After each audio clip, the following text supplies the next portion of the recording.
Yazid bin Abdul Qadir Jawas rahimahullahu ta'ala. Ana ingat, ana mulai belajar langsung kepada beliau itu ketika kuliah di Libya. Beliau punya kajian khusus hari Selasa di Masjid Al-Furqan di Dewan Dakwah. Habis zuhur biasanya. Ana juga ngaji sama beliau di Bogor. Tapi nggak serius. Kenapa? Karena perjalanan dari Jakarta ke Bogor ya. Dari angkot ke kereta, ke angkot lagi. Sampai tempat kajian itu sudah tele. Udah ngantuk ya Allah seperti itu. Tapi yang jelas ana mendapatkan banyak ilmu dari beliau. Dan tadi Ustadz Amin juga menyampaikan, kita ketika dekat sama Ustadz itu bukan hanya dari materi yang disampaikan, tapi dari adab dan akhlak beliau. Ini tuh beberapa kali ke rumahnya Ustadz Yazid. Rumah beliau sangat sederhana sekali. Bahkan anak duduk di bawah dengan karpet yang udah usang, bukan yang warna-warni. Ruang tamu beliau penuh dengan kitab dan buku. Anak tanya gimana cerita Ustadz, perjalanan Ustadz berdakwah Ustadz. Ya beliau sampaikan, di antara beliau sampaikan, anak ini kontraktor. Bertahun-tahun kontrak rumah. Dari satu rumah ke rumah selanjutnya.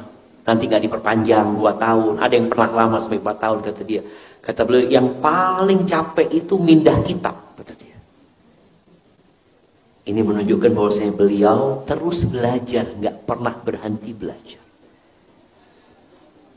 Dan beliau itu lembut orangnya, suka bergurau. Ketika anak datang ke rumahnya, dia ngomong sama anaknya, nih, Ustadz artis. Ente itu jangan foto-foto terus, kata Ustadz ngomong sama anak. Itu Ustadz bukan artis, kata dia. Siap Ustadz. Makanya jangan foto-foto terus sama anak. Rahimahullahu ta'ala.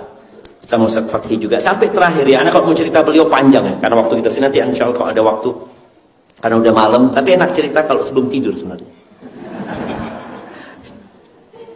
Sampai terakhir anak kesana, anak ngomong sama Ustadz ya. Ustadz, anak bawa istri anak Ustadz ya, ke rumah Ustadz. Kenapa? Supaya istrinya belajar sama istri Ustadz. Bagaimana sabarnya menghadapi perjuangan seorang ustaz. Bagaimana suaminya dihina, suaminya dimaki, bagaimana suaminya diusirkan hati istri gitu. Kata Ustaz siap dibawa, sudah nggak apa-apa. Dan alhamdulillah anak sempat bawa istri anak untuk bertemu sama Ustaz Yazid sama keluarganya, yang mak-mak kumpul sama mak-mak sendiri. Yang jelas perjuangan itu membutuhkan pengorbanan. Dan fitnah umat Islam ini adalah harta. Semua umat itu punya fitnah, dan fitnah umatku adalah harta, kata Nabi SAW. Sejak anak pulang dari rumahnya Ustadz Yazid, anak itu sering dikasih sama jamaah itu tas-tas branded ya. Kasih barang-barang branded. Anak ngomong sama mereka, jangan. Anak jangan dikasih lagi. Anak sampaikan kepada mereka, anak mau jadi diri anak sendiri. Jangan sampai anak ini dibentuk sama orang-orang kaya ini. Janganlah. Anak pernah beli motor lumayan mahal lah buat anak ya, harga 60 juta waktu itu beli motor. Setelah anak pakai berapa lama, anak tanya sama diri anak, buat apa anak beli motornya? Akhirnya anak jual lagi, sudah anak pakai motor biasa. Artinya dari rumahnya Ustadz Yazid, anak itu jadi lebih zuhud setelah melihat beliau seperti itu, dengan gaya hidup yang biasa aja ya. Subhanallah, ada satu kisah indah ya.